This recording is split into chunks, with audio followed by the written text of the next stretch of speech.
دا نن چې کوم اپریشن دی دا د ټوپک په زور په پدموشۍ باندې روان دی. دا دغو د بند کمرو فیصلې دي چې هغه په موږ باندې مسلط کوي. خو مو ورته ویلي دي او زه ورته بار بار ویم نن د تیرو خلکو له زه راغلی یم هماغه خبره ته زه یو ځل بیا الته کوم چې دا کم ملیټري اپریشن روان دی نه یې پرون ملګری وم نه یې نن ملګری یم او نه به انشاءالله تعالی سبا ملګری وم د دغو 22 غټ اپریشنونه او 14,000 وړوکي اپریشنونه ملیټري اپریشنز دغو کړي دي خو اوسه پرې یې موږ لا په خیبر پښتونخوا کې امن نه دی راوستی. نو دا چې نن یو ځل بیا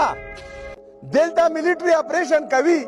نو دغه خبرې څه ګرنټي ده چې دا نه بعد به چې کوم دي دمو په علاقه کې امن ورځي.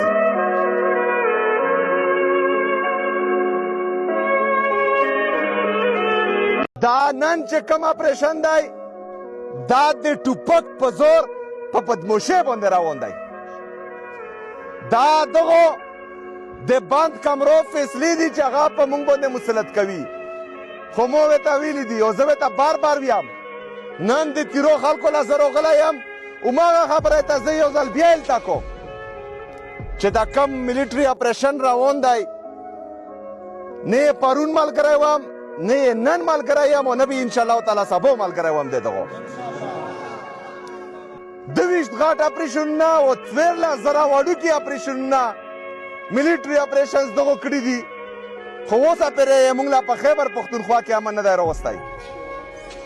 نو دا چې نن یو ځل بیا دلته ملیټري اپریشن کوي نو دغه خبرې څه ګرنټي ده چې دا نه بعد به چې کوم دي دمو په علاقه کې امن ورځي.